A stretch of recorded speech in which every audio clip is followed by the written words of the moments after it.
शुरुआत में हमें बताया जाता है कि ये मूवी यूनी नाम की एक औरत की स्टोरी पर बेस्ड है। फिर हम यूनी का एक इंटरव्यू देखते हैं जहां वो बोलती है कि शुरू में उसे लगा था कि ऐसे ही खुशी मिलेगी, लेकिन एंड में वही चाहत उसे लाइफ की सबसे खराब सिचुएशन में ले गई। सीन यहाँ कट होकर मेन स्टोरी पर आ जाता है। हम यूनी और उसकी माँ को देखते हैं जो एक शमन के पास आई थी। शमन यूनी को ऑफर देता है कि अगर वो चाहे तो वो उस आदमी की करंट वाइफ को रास्ते से हटा सकता है, लेकिन यूनी मना कर देती है। वो कहती है वाइफ को चोट पहुँचाने की जरूरत नहीं, उसे बस वो हस्बैंड चाहिए। इसके बाद वो शमन एक मुर्गी को काटकर उसका खून और लिवर एक बाउल में लेता है जो यूनी को खिलाया जाता है। फिर रिचुअल के हिसाब से यूनी को पानी में बिठाया जाता है और शमन मंत्र पढ़ने लगता है। ठीक तभी हम वहाँ एक खौफनाक शैतान को देखते हैं। सीन यहाँ कट होकर 1 साल आगे चला जाता है। यूनी की 7 मंथ्स की प्रेगनेंसी के लिए उसके हस्बैंड ने एक स्पेशल जावानीज सेरेमनी रखी है। यूनी अपनी माँ से दुआ मांगती है कि उसका बच्चा सही सलामत पैदा हो। यूनी की माँ उसके हस्बैंड आंतन को अपनी फैमिली को प्रोटेक्ट करने की एडवाइस देती है। फिर यूनी को होली वाटर से नहलाया जाता है और आने वाले बच्चे की हेल्थ और सेफ बर्थ के लिए प्रेयर की जाती है। वहाँ 2 लोग आपस में बात कर रहे हैं कि आंतन को आखिरकार एक वारिस मिलने वाला है। उसकी 2 वाइफ्स होने के बावजूद शांति है क्योंकि वो अलग घरों में रहती हैं। अगर एक ही घर में होती तो वॉर छिड़ जाती।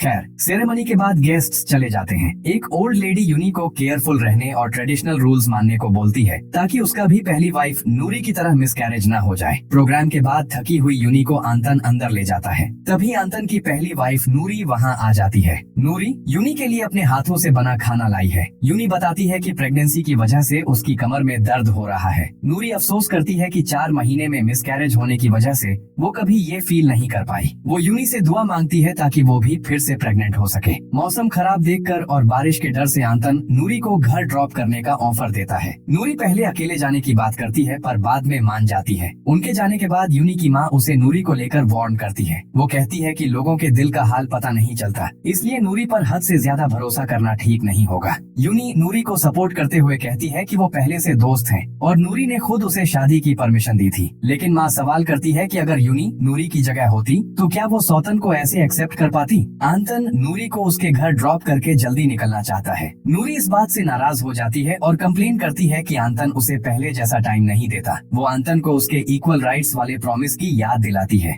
आखिरकार आंतन कॉफी पीने के लिए नूरी के घर जाने को मान जाता है। अंदर जाकर नूरी जब कॉफी बना रही थी तो उसका स्पून नीचे गिर जाता है। जब वो स्पून उठाने झुकती है तो हम उसके पीछे एक डीमन को देखते हैं। खैर, नूरी कॉफी लेकर आती है और यूनी की सेरेमनी की तारीफ करने लगती है। वो ताना मारते हुए कहती है कि ये प्रोग्राम कोई बेबी शॉवर नहीं बल्कि किसी शानदार शादी जैसा लग रहा था। इस पर आंतन जवाब देता है कि क्योंकि ये उसका पहला बच्चा है इसलिए उसने ऐसी तैयारी की है। फिर वो आंतन को गर्म कॉफी देती है। अचानक वहाँ एक आवाज आती है जिसे सुनकर आंतन घबरा जाता है, लेकिन नूरी कहती है कि उसने कुछ नहीं सुना। बाहर बारिश शुरू होने वाली थी इसलिए नूरी डर जाती है और आंतन को अपने साथ रुकने की रिक्वेस्ट करती है क्योंकि उसे अकेले सोने में डर लगता है। उधर यूनी घर पर आंतन का इंतजार कर रही थी। इंतजार करते करते वो सो जाती है और हमें एक फ्लैशबैक दिखाया जाता है। फ्लैशबैक में नूरी अपनी बेस्ट फ्रेंड यूनी को बताती है कि उसे किसी से प्यार हो गया है और जिंदगी में पहली बार वो किसी के लिए इज्जत और प्यार महसूस कर रही है। यूनी उसके लिए खुश होती है। नूरी मजाक में यूनी से कहती है कि वो उस लड़के के प्यार में न पड़ जाए। दोनों वादा करती है कि वो अपनी दोस्ती के साथ कभी धोखा नहीं करेंगी। फिर वहाँ आंतन आता है और नूरी अपनी बेस्ट फ्रेंड यूनी से उसका इंट्रोडक्शन करवाती है। उसके बाद वो सब कैंटीन में खाने जाते हैं। कैंटीन में अचानक पीछे से एक काला हाथ यूनी का गला दबाने लगता है। ठीक तभी यूनी की नींद खुल जाती है। वो उठकर मिरर में अपना गला चेक करती है। इसके बाद जब यूनी खाना खा रही थी उसे महसूस होता है कि उसके पीछे कोई है, पर मुड़ने पर कोई नहीं दिखता। तभी अचानक उसके पेट में अजीब सी हलचल शुरू हो जाती है। यहाँ हम एक अजीब औरत को देखते हैं, लेकिन यूनी उसे देख नहीं पाती। डर के मारे यूनी अपनी माँ के कमरे में जाती है, पर वो सो रही थी। यूनी को वहाँ उस शैतान की मौजूदगी महसूस होती है, पर वो दिखाई नहीं देता। वो डरकर वापस अपने कमरे में आ जाती है। अचानक वहाँ आंतन आ जाता है।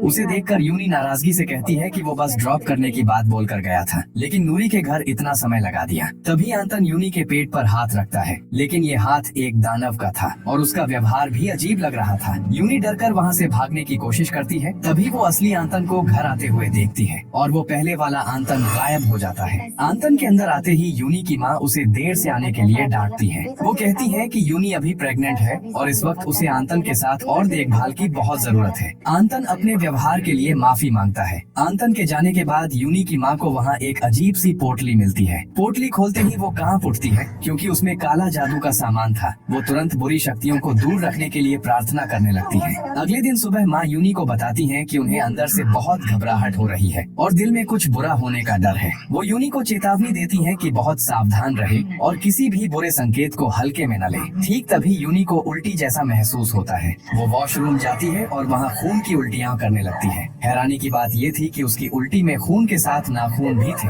यूनी डर के मारे अपनी माँ को आवाज लगाती है, लेकिन माँ के आते ही वहाँ सब कुछ सामान्य हो जाता है। माँ उसे शांत करने की कोशिश करती है। बेटी की ये हालत देखकर वो तुरंत आंतन को कॉल करती है। आंतन आता है और यूनी को डॉक्टर के पास ले जाता है। डॉक्टर जांच के बाद बताते हैं कि पेट में बच्चा बिल्कुल ठीक है, लेकिन वो यूनी को ज्यादा चलने फिरने और तनाव लेने से मना करते हैं और कुछ दवाइयाँ लिख कर देते हैं। वापस आते वक्त आंतन उस अजीब औरत को एक नजर देखता है। वो कार से उतरकर चेक करता है, पर वहाँ कोई नहीं दिखता। इधर नूरी आंतन के ऑफिस में कॉल करती है और उसे पता चलता है कि आंतन तो दोपहर में ही निकल चुका था। नूरी हैरान होती है क्योंकि आंतन ने उसे कुछ नहीं बताया था। रात को जब आंतन यूनी को लेकर घर लौटता है तो वहाँ हम आंतन की एक रिश्तेदार को देखते हैं। आंतन ने ही अपनी आंटी को बुलाया था। आंटी को देखकर आंतन और यूनी में झगड़ा शुरू हो जाता है।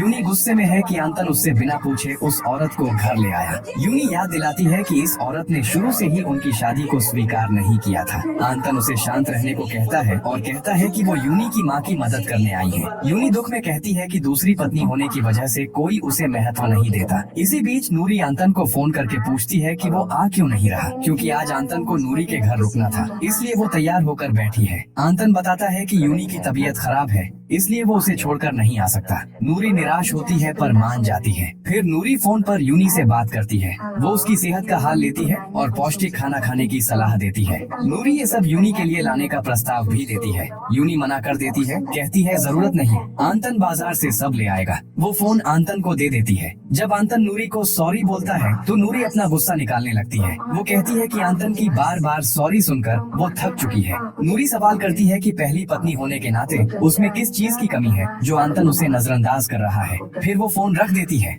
अगले दिन नूरी यूनी के लिए कुछ जड़ी बूटियाँ लेकर आती है। वो बताती है कि फोन पर यूनी की बीमारी सुनकर उसने ये मंगवाया था। यूनी उसे धन्यवाद कहती है। नूरी के जाने के बाद यूनी जब अपने कमरे में जाती है तो वो आंतन की आंटी को एक अजीब कपड़े के टुकड़े के साथ कुछ करते हुए देखती है। आंटी कहती है कि कपड़ा गंदा था और वो उसे फेंकने जा रही थी। जब आंटी बाहर जाकर कपड़ा फेंकती है तो उस पर कुछ अजीब निशान दिखाई देते हैं। इधर वो अजीब औरत घर के अंदर दिखाई देती है और ठीक तभी यूनी के पेट में अजीब हलचल होती है। यूनी दर्द से तड़पते हुए अपनी माँ को बुलाने लगती है। अचानक तेज हवा से खिड़की खुल जाती है। यूनी जैसे ही खिड़की बंद करती है, दूसरी खिड़की के पर्दे के पीछे उसे वो डरावनी औरत दिखाई देती है। वो औरत यूनी की तरफ बढ़ने लगती है। तभी पास रखा अलमारी गिर जाता है। यूनी बाल बाल बचती है, लेकिन वो खौफनाक औरत यूनी के पास आकर उसके पेट पर हाथ रख देती है और यूनी दर्द से चिल्लाने लगती है। यूनी की चीख सुनकर आंतन की आंटी आती है और उसे कुर्सी पर बैठाकर पानी देती है। पानी मुंह में लेते ही उसे फिर से उल्टी जैसा महसूस होता है। यूनी भागकर वॉशरूम जाती है और दरवाजा बंद करके खून की उल्टियाँ करने लगती है। उल्टी में खून के साथ नाखून और बालों का गुच्छा निकलता है। जब सब सामान्य होता है तो यूनी की माँ उसे चेतावनी देती है कि कोई जानबूझकर उसका बुरा करने की कोशिश कर रहा है। तभी आंतन की आंटी यूनी के लिए गर्म चाय लाती है, पर यूनी रूखे तरीके से मना कर देती है। आंतन की आंटी अफसोस करते हुए बोलती है कि जो दूसरों का बुरा करते हैं वो बुरी शक्ति आखिर में उन्हीं के पास वापस लौट आती है। तभी आंतन घर वापस आता है और नूरी का भेजा हुआ खाना आंटी को पकड़ा देता है। आंटी उसे किचन में ले जाती है। घर का माहौल बहुत टेंस देखकर आंतन पूछता है कि क्या हुआ है। तब यूनी की मॉम बताती है कि यूनी को बहुत वॉमिटिंग हो रही है और वो एक बड़े एक्सीडेंट से बची है। आंतन घबराकर यूनी को देखने जाता है। अंदर जाकर वो देखता है कि यूनी अजीब तरीके से अपने नेल्स से दीवार खरोंच रही है। फिर अचानक यूनी अजीब तरीके से डांस करने लगती है। आंतन डर जाता है और यूनी की मॉम को बुलाता है। यूनी नाचते नाचते सीधा दीवार पर चढ़ जाती है। यूनी की माँ सामने आकर पूछती है, कौन हो तुम? तब पोसेस्ड यूनी उनके पास आती है और बोलती है कि बुरी शक्ति का ब्लैक मैजिक अब अपनी पावर खो चुका है। वो ये भी कहती है कि जो लोग तुम्हारी तरह दूसरों का बुरा चाहते हैं वो कभी चैन से नहीं रह पाएंगे। ये बोलने के बाद यूनी बेहोश हो जाती है। इधर नूरी की माँ उससे मिलने आती है। माँ समझ जाती है कि नूरी अंदर से बहुत तकलीफ में है। वो नूरी को समझाती है कि वो बड़ा दिल दिखाए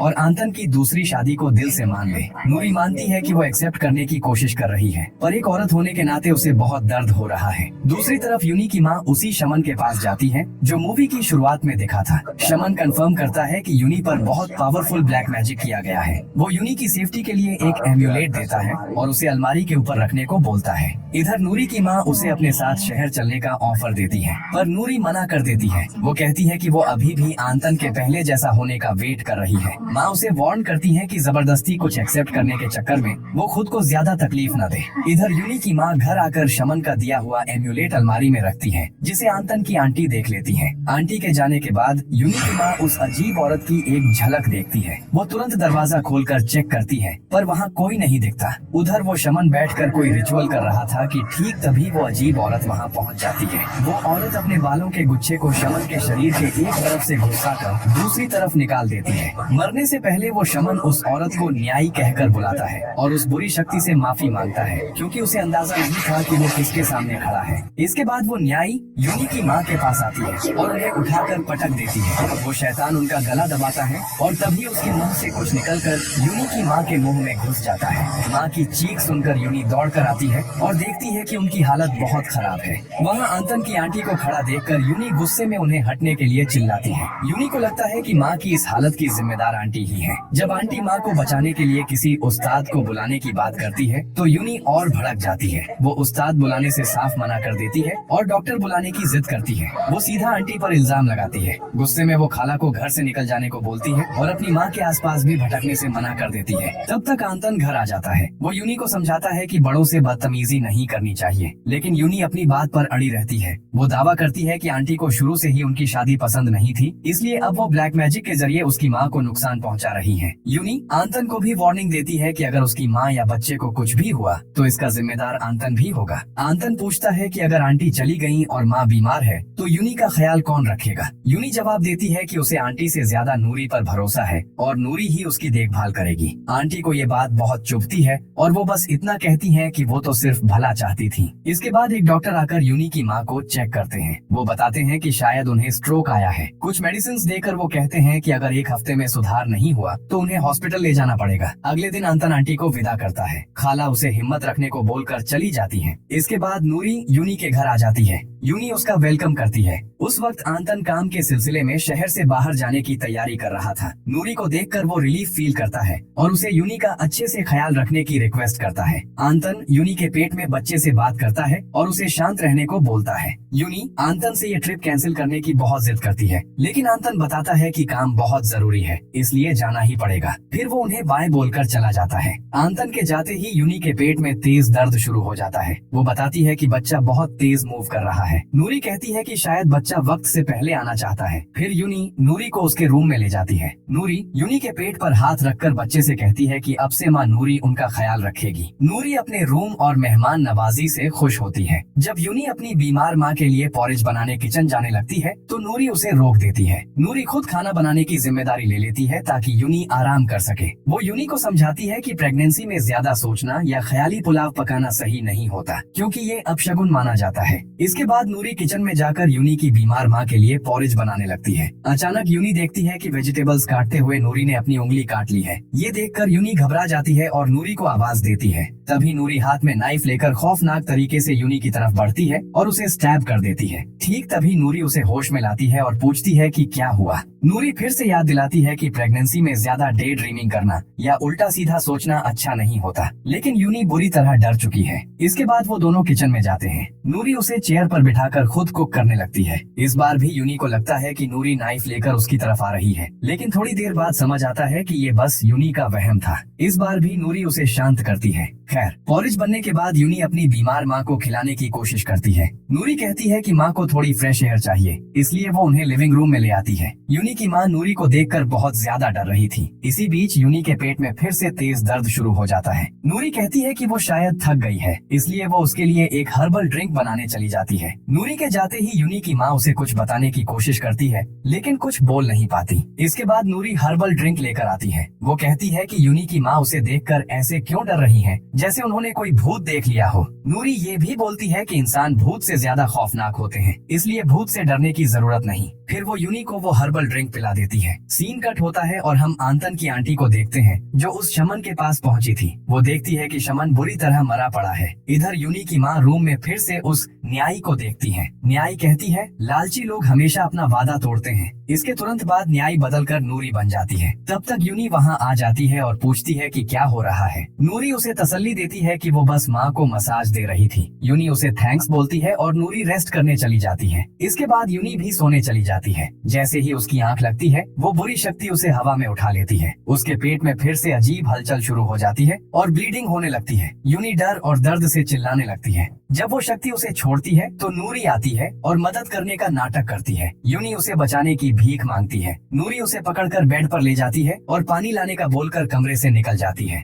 थोड़ी देर बाद नूरी एक बड़ा बाउल लेकर आती है। यूनी डॉक्टर बुलाने के लिए मिन्नतें करती है, लेकिन नूरी कहती है कि बारिश की वजह से कोई डॉक्टर नहीं आ पाएगा। अब नूरी का असली चेहरा और सालों से जमा गुस्सा बाहर आता है। वो कहती है कि एक अच्छी दोस्त होकर तूने अपनी ही बेस्ट फ्रेंड का हस्बैंड कैसे चुरा लिया। इसके बाद नूरी यूनी को बच्चा डिलीवर करने के लिए जबरदस्ती करने लगती है। यूनी उसे रोकने की कोशिश करती है, लेकिन नूरी कहती है मैंने अपना हस्बैंड तेरे साथ शेयर किया, अब वक्त आ गया है कि तू अपना बच्चा मेरे साथ शेयर करे। वो यूनी को डरने से मना करती है और बोलती है कि ये दर्द ज्यादा देर तक नहीं रहेगा। ये बोलकर नूरी जबरदस्ती बच्चे को बाहर निकाल लेती है। इसके बाद नूरी खून से लथपथ और बेहोश यूनी को घसीटकर घर के आंगन में लाती है। वो यूनी को वहाँ एक गड्ढे में फेंक देती है और बच्चे को लेकर अंदर चली जाती है। इधर आंतन की वो आंटी एक उस्ताद को लेकर घर पहुँचती है। वो घर में घुसकर यूनी और उसकी माँ को ढूंढते हैं, लेकिन उन्हें कोई दिखाई नहीं देता। तभी उस्ताद फ्लोर पर यूनी को घसीटने के खून के निशान देखते हैं और उन्हें फॉलो करने लगते हैं। खून के निशान का पीछा करते हुए उस्ताद गार्डन में पहुंचते हैं और यूनी को ढूंढ लेते हैं। उस्ताद तुरंत यूनी को उस गड्ढे से बाहर निकालते हैं। आंटी उसे होश में लाने की कोशिश करती हैं। होश आते ही यूनी पागलों की तरह अपने बच्चे के बारे में पूछने लगती है। वो बताती है कि नूरी ने उसके बच्चे को नुकसान पहुंचाया है। आंतन की आंटी पूछती है कि नूरी अब कहाँ है। तब तक आंतन घर वापस आ जाता है।